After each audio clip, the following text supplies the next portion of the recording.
2020 match தான் life கடைசி வரைக்கும் அடிச்சு நீ ஆடு மாமு என் மாமு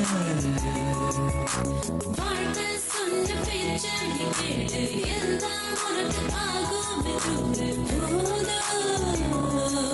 அது போதும்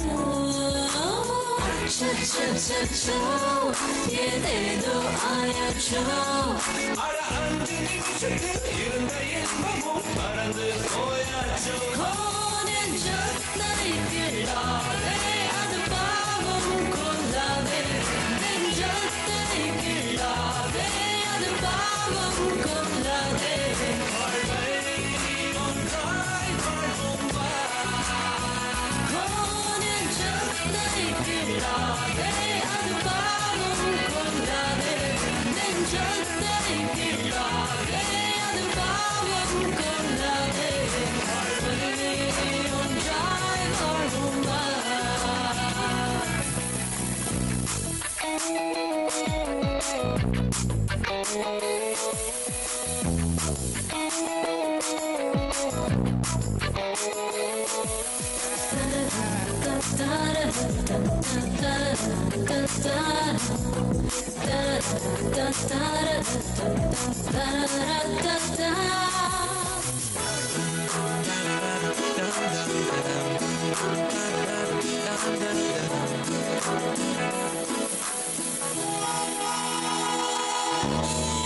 மணலில் ஹவுஸ் கட்டினால் கடல் நீர் தான் இருக்குதா ஆன போதிலும் வீடு கட்டு நீ தினமும் ஒரு கிராமதான் டென்ஷன் தலைக்கேறுதா தன்னின் தனிமையை கத்தி பாரணி ஓ இன்பம் கூடவே துன்பம் ஒட்டிக்கும் ரெண்டு பியூட்டிஃபுல் காம்போ இன்பம் பாதிதான் துன்பம் பாதிதான் It's a wonderful rainbow கொஞ்சம் நீயும் யோசிச்சு பாரு உனக்கில்லை பேஜாரு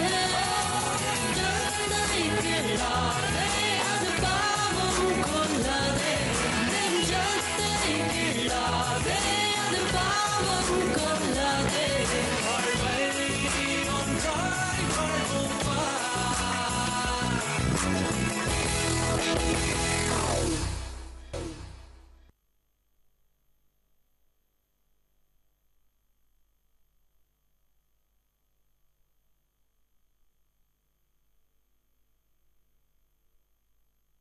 என்னம்மா நான் தப்பு பண்ணிட்டேனா உனக்கு ஒரு பொண்ணை பார்த்து கல்யாணம் பண்ணி வச்சுட்டு அதுக்கப்புறமா நான் பண்ணிருக்கணும்.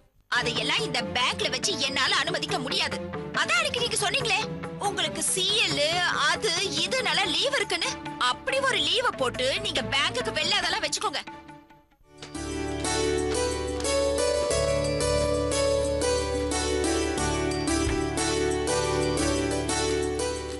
ஏங்க இந்தாங்க நீங்க கேட்ட ஃபைல். சரி பிரசன்டேஷனுக்கு எல்லாம் எடுத்துட்டீங்கல்ல? எதுவும் மறக்கல? இல்ல எதையும் மறக்கல. சரி காஃபி சாப்பிடுறீங்களா? வேணாம், பிரசன்டேஷனுக்கு முன்னாடி நான் எதுவும் சாப்பிடறதா இல்ல. நான் கிளம்புறேன். ஏங்க அக்கா பேங்க் வழியா தானே போவீங்க? மணி 9 ஆச்சு. இந்நேரம் அக்கா வர வந்திருப்பா. ஒரு 5 நிமிஷம் அவளை போய் பார்த்துட்டு ப்ராஜெக்ட் பத்தி பேசிட்டு அப்படியே பணம் எப்ப தேவைப்படும்னு அட்வான்ஸா ஒரு டேட் சொல்லிட்டு வந்துருங்களேன். அக்காவும் சந்தோஷப்படுவாங்க. அக்காக்கு வேணா சந்தோஷமா இருக்கலாம். ஆனா நம்ம கடன் கேட்ட விஷயம் உங்க அப்பாவுக்கும் பிரகாஷ்க்கும் பிடிக்கல போல இருக்கு. அன்னைக்கு அவங்க முகமே சரியில்லை. நாமெல்லாம் உங்க அக்காவுக்கு தொந்தரவு கொடுக்கறோம். உன்னை வச்சு உங்க அக்கா கிட்ட பணம் கேட்டு பிரஷர் கொடுக்கறோன்னு அவங்க என்ன தப்பா நினைக்கிறாங்களோன்னு தோணுது. இருங்க இருங்க, நீங்க தானே சொல்வீங்க எப்பவும் பாசிட்டிவா இருக்கணும்னு. இப்போ நீங்களே ஏன் நெகட்டிவா திங்க் பண்றீங்க? நாம சுஜாதா அக்கா கிட்ட கடன் கேட்டது பிடிக்கலன்னு உங்ககிட்ட எங்க வீட்ல இருந்து யாராவது வந்து சொன்னாங்களா? இல்ல, யாரும் என்கிட்ட நேர வந்து அப்படி சொல்லல. ஆனா நாம வந்ததோ அவங்க கிட்ட கேட்டதோ அவங்களுக்கு பிடிக்கலங்கிறது அவங்க முகத்தை பார்த்தாலே தெரியும்ல. இப்ப கூட அவங்க மேல வருத்தமோ கோவமோ இல்ல. பேசாம உங்க அக்கா கிட்ட கேட்ட உதவிய நம்ம கேட்காம இருந்துட்டா என்ன? நம்ம ஒரு நல்ல விஷயம் பண்றப்போ நமக்கு நெருங்கினவங்க, நம்ம சொந்தக்காரங்க, இவங்களுடைய வாழ்த்தும் ஆசீர்வாதமும் ரொம்ப முக்கியம் இல்லையா?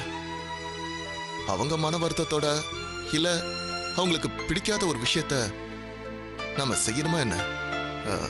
என்ன ப்ராஜெக்ட் ஆரம்பிக்கிறது கொஞ்ச நாளைக்கு தள்ளி போகும், அது பரவாயில்ல. நாளைக்கு ஒண்ணு யாராவது உங்க வீட்டுல சொல்லிட்டாங்கன்னா மனசுக்கு ரொம்ப கஷ்டமாயிடும்.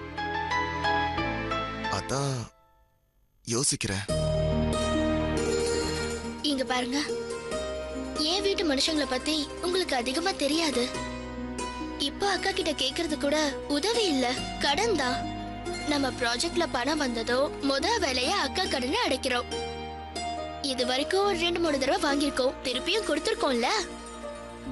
இந்த ப்ராஜெக்டுக்கும் அக்கா தரப்போற பணம் அவ சம்பாதிச்சதுல இருந்து கொடுக்கறது, பேங்க்ல இருந்து கொடுக்கறது இல்ல பொது சொத்தும் கிடையாது.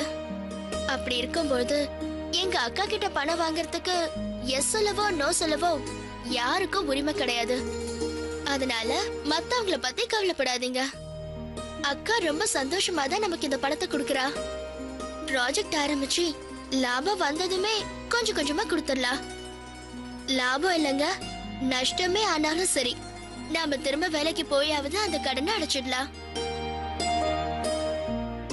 மீட்டிங்க்கு டைம் ஆச்சு. இது எல்லாத்தையும் மறந்துட்டு பாசிட்டிவா போய் பிரசன்டேஷனை சக்சஸ் பண்ணிட்டு வாங்க. கிளம்புங்க. Thanks Viji, I love you. வரேன்.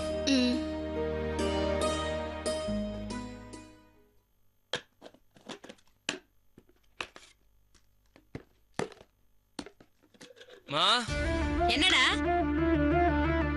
சேஞ்ச் வேணும், ஒரு 20-30 தாயேன். ஏண்டா குடுத்து வச்சவன் கூட மெதுவா தாண்டா கேட்பான். தின தின திருப்பதி கலெக்ஷன் மாதிரி மூட்டை மூட்டையை என்கிட்ட கொண்டு வந்து கொடுத்த மாதிரி இல்ல சேஞ்ச் கேக்குறேன். நானே அவசரத்துக்கு காய்கறி வாங்கறதுக்கு 5-10 சேர்க்கறதுக்கு படாத பாடுபடுறேன். இதுல உனக்கு பஸ்ஸுக்கு வர சில்லறை கேக்குதா? டேய், என் நிலைமை தான் தெரியுதுல்ல. போடா, உங்க அக்கா கிட்ட போய் வாங்கிக்க போ. இதுக்கு ரோட்ல போற பைக்ல லிஃப்ட் கிட்டே போயிருக்கலாம். என்னடா முணுமுணுன்னு திட்டிக்கிட்டு இருக்காங்க? ஒண்ணும் இல்ல, ஒரு ரேடியோவை கொஞ்சம் ஆஃப் பண்ணு, நான் வரேன்.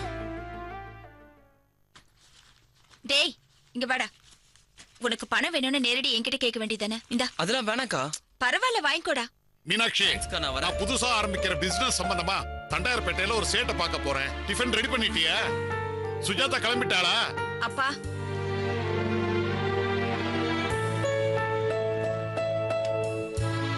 இத பாருமா,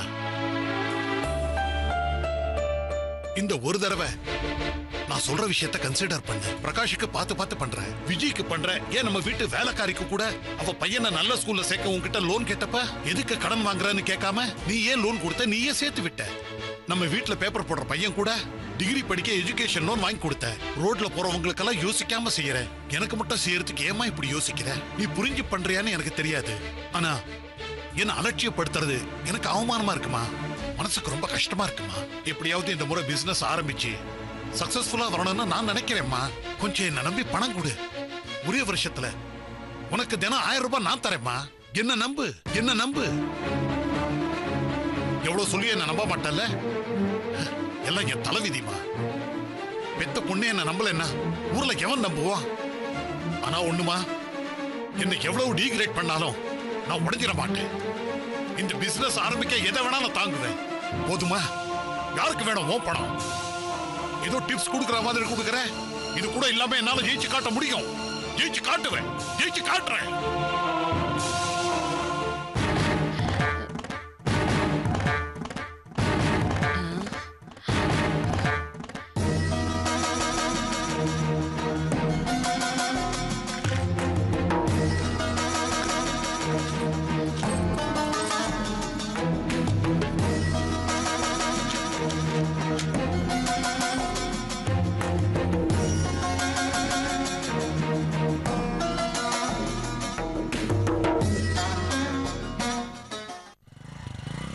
என்ன சிவா, உடம்புக்கு ஒன்றும் இல்லையே?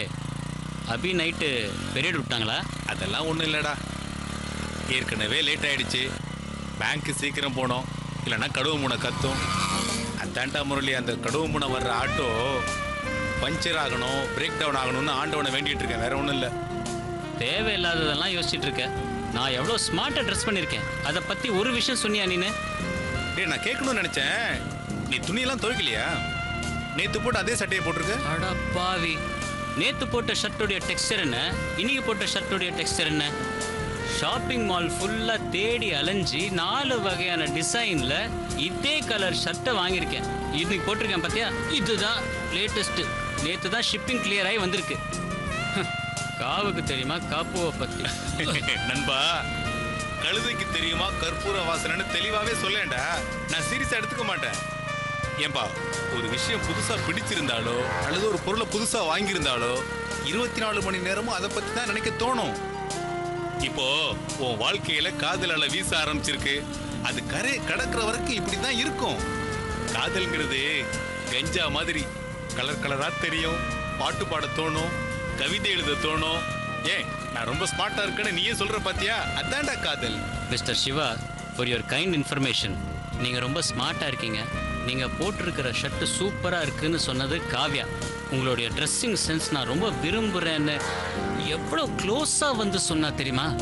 இத்தனை வருஷத்தில் ஒரு அழகான பொண்ணு, சரி விடு, ஒரு ஆண்டி உன்னை இந்த அளவுக்கு காம்ப்ளிமெண்ட் பண்ணியிருப்பாங்களா? முரளி, சொல்றத கேளு. எதுக்கும் நெக்ஸ்ட் டைம் காவ்யாவை மீட் பண்ணும்போது டாக்டர்கிட்ட கூட்டு போய் அவ ஐயை செக் பண்ணிக்க. ஏய், என்ன நக்கலா? சரி, நான் ஸ்ட்ரைட்டா விஷயத்துக்கு வரேன்ப்பா. உனக்கு காவ்யாவை பிடிச்சிருக்கு, காவ்யாவும் உன்னை லைக் பண்ற அப்படின்னு நீ போட்டுக்கிற ஷர்ட்ல இருந்தே தெரியுது. அப்புறம் என்ன, பேசாம கூட்டம் இல்லாத ரெஸ்டாரண்டா கூட்டு போய் உன் லவ் சொல்லிட வேண்டியதானே? அப்புறம் அவங்க அப்பா அன்னைக்கு பேங்க்ல வந்து கடை வச்சாரே தவிர ஆளு ரொம்ப டீசெண்டா தான் இருக்காரு. உன் மேல அவருக்கு நல்ல இம்ப்ரெஷன் இருக்குடா முரளி. இல்லைன்னா ஒரு பொண்ணுக்கு ஒன்று அட்வைஸ் பண்ண விடுவாரா? அதனால நாளைக்கு உன் மேட்ரு தெரிய வந்தா கூட பெருசா பிரச்சனை வரும்னு எனக்கு தோணல. வணக்கம் madam. NVR, good morning madam. Good morning. Mister Ramanathan, சொல்லுங்க மேடம். இன்னைக்கு வந்து ஜிஆர் கன்ஸ்ட்ரக்ஷன்ல இருந்து 50 lakhs டிராப் பண்ண வராங்க. நான் ஏற்கனவே இன்ஃபார்ம் பண்ணியாச்சு. இருந்தாலும் கேஷ் வரதுக்கு லேட் ஆச்சுன்னா ஒரு 11:30 எனக்கு ரிமைண்ட் பண்ணுங்க. அவங்க வித்ட்ராயலுக்கு 2 o'clock தான் வர போறாங்க. Okay madam. லால்கேவோட ஓடி லிமிட் ஏற்கனவே கிராஸ் பண்ணிட்டாங்க. இன்னைக்கு மார்னிங் அவசரமா 2 lakhs மட்டும் ரிலீஸ் பண்ண சொல்லியிருக்காங்க. நான் முடியாதுன்னு சொல்லிட்டேன். உங்களுக்கு ஃபோன் பண்ணா சொல்லிடுங்க. சரி.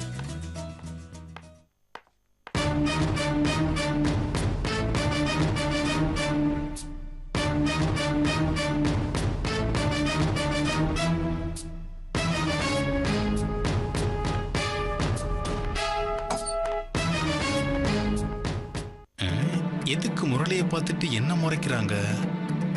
ஒருவேளை அவன் விஷ் பண்ணாம இருந்திருப்பானோ? இல்லையே. ஒருவேளை அவன் தினமும் எல்லோ ஷர்ட் போடுறது இவங்களுக்கு பிடிக்கலையோ? மஞ்சள் மங்களமானது தானே, இவங்க இரிட்டேட் ஆகுறாங்க.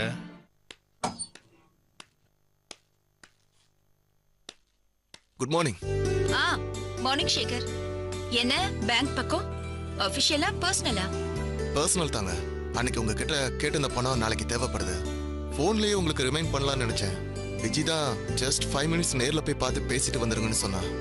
காலையில ரொம்ப பிஸியா இருப்பீங்க, சோ நான் டிஸ்டர்ப் பண்றேனோ? ஐயோ, உட்காருங்க சேகர். டீ காஃபி என்ன சாப்பிடுறீங்க? எதுவும் வேணாங்க. சேகர், பணத்தை பத்தி நீங்க கவலைப்படாதீங்க. இன்னைக்கு ஈவினிங் குள்ள நான் ரெடி பண்ணிடுவேன். விஜய ஒரு 7 மணி அப்படி வீட்டுக்கு அனுப்பிச்சு வச்சிருங்க. நான் கேஷ் அவகிட்ட கொடுத்து அனுப்பிச்சிடுறேன். ஆயுஷ்யா, டீ காஃபி எதுவும் வேண்டாமா? எதுவும் வேண்டாம். சரி, தேங்க்யூ. நான் கிளம்புறேன்.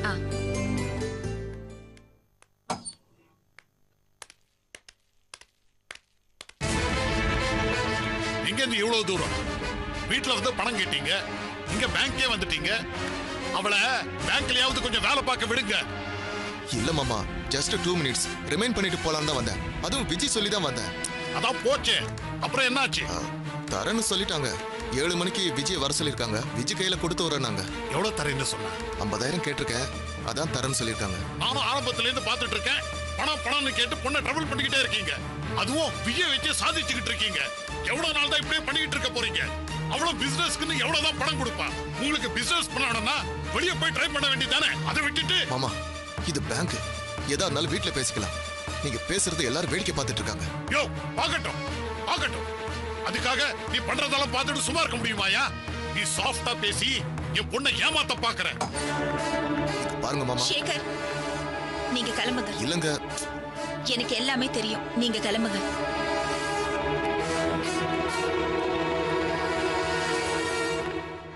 என்ன வேணும்? எதுக்காக இங்க வந்தீங்க? எவனோ வருவா, நான் வரக்கூடாதா? என்ன அநியாயமா இருக்கே. சேகர் கேட்டதும் 50,000 ரூபாய் பணத்தை தூக்கி கொடுத்தியே. எவ்வளவு மாசமா கேட்கற. பெத்த அப்பன்னா ஒரு பிசினஸ் பண்ண உதவி செய்யக்கூடாதா நீ? இன்னொரு வார்த்தை பேசாம என் கூட வாங்க. அப்படி மீறி ஏதாவது பேசுனீங்க, செக்யூரிட்டியை கூப்பிட்டு உங்க கழுத்தை பிடிச்சு வெளியே தள்ள சொல்லிடுவேன். ஓகே, வாங்க. Got it. வாங்க.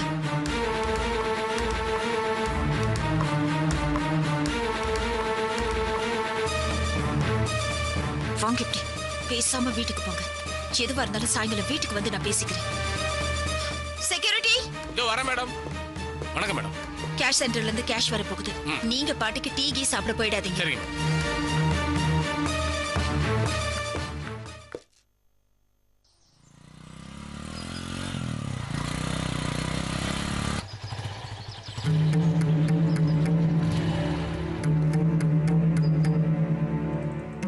என்னடா முரளி, ஏதாவது ஸ்பெஷல் பார்ட்டி பிளான் பண்ணிருக்கியா? நான் வேற வீட்டுக்கு வரேன்னு சொல்லிட்டேன். நீ அட்வான்ஸா சொல்லியிருந்தா அபிட்ட சீன் போட்டிருப்பேனாடா. நீ வேற யார் வந்திருக்காங்க எதுக்கு வந்திருக்காங்கன்னு தெரியாம நானே குழம்பி போயிருக்கேன், விளையாடிட்டு இருக்கேன். வாமா பிருந்தா, எப்படிமா இருக்க? நல்லா இருக்கேனே. நீங்க அபியனி எல்லாம் எப்படி இருக்கீங்க? நாங்க எல்லாரும் நல்லா இருக்கோமா. கடவுள் புண்ணியத்துல எந்த பிரச்சனையும் இல்ல. முரளி, நான் வரட்டுமாடா? ஓகேடா. அண்ணா, நீ போய் கை கால் முகம் கழுவிட்டு வா. சூடா மசால் வடையும் காஃபியும் போட்டு எடுத்துட்டு வர, சரியா? என்ன திடீர்னு ஃபோன் கூட பண்ணாம இப்படி வந்து நிக்கிற? சந்தியா கால் பண்ணியிருந்தா, காலையில நீ ஏதோ சமையல்லாம் பண்ணி கஷ்டப்பட்டுட்டு இருந்தியாமே, அதுவும் ஹோட்டல் சாப்பாடு வேற உனக்கு ஒத்துக்கலன்னு சொல்லியிருந்தியா. எனக்கு ஃபோன் பண்ணியிருந்தேன்னா 2 குழம்பு 4 கூட்டு பொரியல்னு வச்சு கொடுத்துட்டு போயிருப்பேன். நீ தான் ஃபோன் பண்ணல. சரி, நைட்டுக்காவது நல்ல சாப்பாடு செஞ்சு போடலாமேன்னு வந்தேன். எங்க அண்ணனுக்கு நல்ல சாப்பாடு சமைச்சு போடணும்னு எனக்கு ஆசை இருக்காதா? சரிண்ணே, நீ ட்ரெஸ் மாத்திட்டு வா. நான் சூடா வடை போட்டு எடுத்துட்டு வரேன்.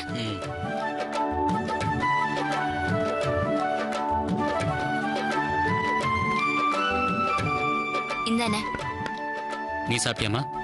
அதெல்லாம் அப்பவே ஆச்சு. நீ சூடா சாப்பிடு. நான் சூடா ஃபில்டர் காஃபி போட்டு எடுத்துட்டு வரேன், சரியா? ஐயோ, தண்ணி வைக்க மறந்துட்ட பாரு, இரு.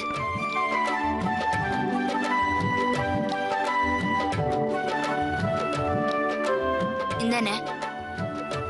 உனக்கு பிடிச்ச ஐட்டமா பார்த்து பார்த்து பண்ணிருக்கேன். இன்னும் சாதம் மட்டும் தான் பாக்கி. நான் போய் பண்ணிட்டு வரேன். இரு உட்காரு கொஞ்ச நேரம். இல்லண்ணே, கிச்சன்ல 2 நிமிஷம் வேலை தான். முடிச்சிட்டு வந்து பேசுறேன், இரு. Good night. 23,000 கடந்தது தங்கம் விலை. ஒரே நாளில் சவரன். அண்ணா,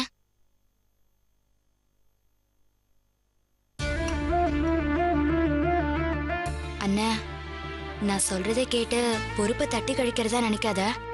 எங்க 3 பேருக்கும் கல்யாணம் பண்ணி வைக்கணும்னு நீ அதே நினைப்பாவே இருந்துட்ட. உன்னை பத்தி நீ யோசிக்கவே இல்ல. இப்ப சந்தியாவுக்கும் கல்யாணம் நடந்துருச்சு. அடுத்து வர நல்ல விஷயத்த பத்தி யோசிக்க வேணாமா? நீ என்ன இந்த வீட்ல இருந்து தனியா கஷ்டப்படணும்? கௌரவமான வேலை, கை நிறைய சம்பளம் வாங்குற. கல்யாணத்துல உன்னை பார்த்தவங்க எல்லாம் என்கிட்ட என்ன கேட்டாங்க தெரியுமா? அவரை பார்த்தா உன் அண்ணன் மாதிரி தெரியல, தம்பி மாதிரி ஸ்மார்ட்டா இருக்கான்னு என்கிட்டயே சொன்னாங்க. நானும் கல்யாணம் முடிஞ்ச கையோட உனக்கு திருஷ்டி சுத்தி போடணும்னு நினைச்சேன். ஏதோ டென்ஷன்ல விட்டு போயிடுச்சு. அதை விடு, ஊர் உலகத்துல ஒண்ணும் இல்லாதவங்க எல்லாம் கல்யாணம் பண்ணிக்கிட்டு செட்டில் ஆகுறாங்க. உனக்கு எல்லாம் இருக்கு. உனக்கு நான் நீன்னு போட்டி போட்டுக்கிட்டு பொண்ணு கொடுக்க ரெடியா இருக்காங்கண்ணா. அப்புறம் ஏன்னா கல்யாணம் இப்ப வேணான்னு தள்ளி போடுற?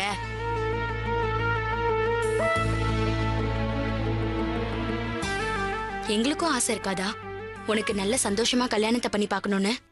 சும்மா வேணான்னு சொல்லாம நாங்க சொல்றத கேளுண்ணே. ஏமா, நான் என்ன கல்யாணமே வேணாம்னு நான் சொல்றேன். கொஞ்சம் டைம் தானே கேக்குறேன். எப்போ ரெடியா இருக்கேனோ அப்ப நானே வந்து உங்ககிட்ட சொல்றேன். அண்ணே, இந்த சாக்கு சொல்ற வேலைலாம் வேணாம். உன் மேல எங்களுக்கு அக்கறை இருக்கா இல்லையா? நான் சொன்னா நீ கேப்பியா இல்லையா? அன்னைக்கு நீ ஜாதகம் கொடுத்தப்போ நான் பொண்ணு வீட்டுல கொடுத்தேன். பொண்ணு வீட்டுக்காரங்களும் பார்த்துட்டு பொருத்தம் நல்லா இருக்கு, எப்ப பொண்ணு பார்க்க வரீங்கன்னு சொல்லிக்கிட்டே இருக்கேன்ல, கல்யாணம் இப்போ வேணான்னு. அதுக்குள்ள என்ன அவசரம்? அன்னைக்கு அர்ச்சனாவை அப்படி போட்டு திட்டின உன் மண்டல ஏறலையா?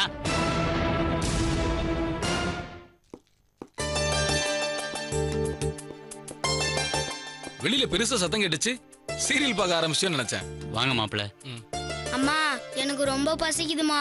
அப்பா கிட்ட வர வழியில கேக் கேட்டேன், அதனால வேற ரூட்ல கூட்டு வந்துட்டாருமா.